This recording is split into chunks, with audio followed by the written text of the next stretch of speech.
Welcome to the Education Innovators Podcast, Season 5, Youth Perspectives. I'm Eric Byron. On this podcast, I talk to educators and experts, and this season, students, as we explore what innovation in education really looks like in practice. We're here to inspire and to showcase solutions, not problems. Let's get started. Teach you a lesson. Have you seen the Netflix series? It's from Korea called Teach You a Lesson. It's very good and very entertaining, but I'm not here to promote the show or Netflix. I want to talk about this show because it's more than just entertainment. The show is intended to teach you a lesson, and I want to make sure you haven't missed the message. Now, if you haven't seen it, it's about how this new government agency has been formed, and it's called the Education Rights Protection Bureau, or ERPB, and it's under the Ministry of Education in Korea, and it's formed to address problems in schools. But their methods are, let's say, unorthodox, to say the least. They deal with bullies by beating them up. They deal with violent gang members by being violent with them. And they deal with a mean-spirited parent by treating her the same way she has treated the teachers. So to put it simply, they address problems in schools by fighting fire with fire. Not my recommendation. But there is one particular episode that really got to me. And this one, it tells the story of a parent who is overly protective of her son. And she starts harassing this sweet young teacher for not favoring her son in every situation. When the teacher tries to kind of stand up to the parent, not strongly, but a little bit, the mother files a false report claiming that the teacher, accusing the teacher of abusing her child. So the problem is that the system, takes this accusation seriously, as they should, but there's no recourse, no accountability for a parent who files a false report. And so, in this case, the false report caused such anxiety for this sweet young teacher that she is contemplating suicide, but the ERPB steps in and saves the day, keeping her from suicide. In the show, the ERPB, they take power away from this aggressive parent and they give it back to the teacher. And that is really the underlying message I want to make sure you're getting, right? Through all 10 episodes, it's really about power and giving power back to students who want to learn and teachers who want to teach. And the show is admittedly, overly dramatic and exaggerates the issues in these schools, but they do cover real issues: bullying and gangs and aggressive parents and gambling and cyberbullying and minors who get away with crimes because they're minors.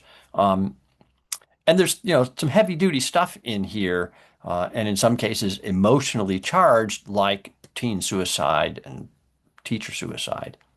But they cover it with just enough humor and this exaggerated characterization that you can miss the deeper meaning if you just want to be entertained. And apparently lots of people are being entertained because, at least I heard, the series, which is described as a limited series and has just 10 episodes, has been so popular that they're already looking at doing another season of it. It's good. It's a good show. But I do have a problem with this whole fight fire with fire approach, right? Violence is never the answer, but the show really glamorizes violence.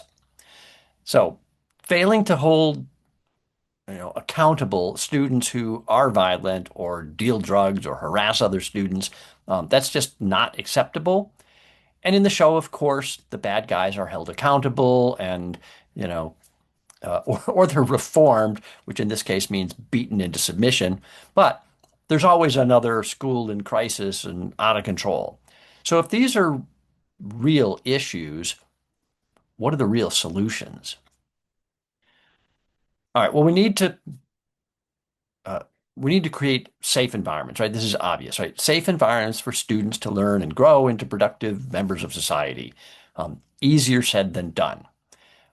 Now, I have had a number of guests on this show who have talked about how to intentionally create a culture of safety and belonging in schools. And a big part of that is, never tolerating bad behavior, right? It should be recognized and dealt with immediately. But many of my guests have also pointed out that punishment is not the answer. That is not how you do this. You don't beat them up. Um, so we need to look for a root cause, right? What's causing a student to act out, and what support do they need? Now, we also talk about student and teacher agency, because when students and teachers know that they have a voice and can influence what and how they're learning, or how that learning happens, they have a sense of belonging and ownership in their learning and teaching. So, there are difficult students, right? Children, who need special handling. And there are teachers in situations where they're not equipped to deal with those difficult children. So the whole system has to support them, right? We can't count on some external department like the ERPB to, come riding in and solve problems for us.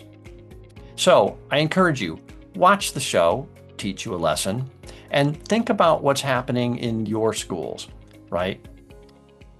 Where's the power? Is the power with the students who want to learn and the teachers who want to learn, or is it with somebody else? I'm Eric Byron. Please subscribe, and I'll see you next time on EIP, the Education Innovators Podcast.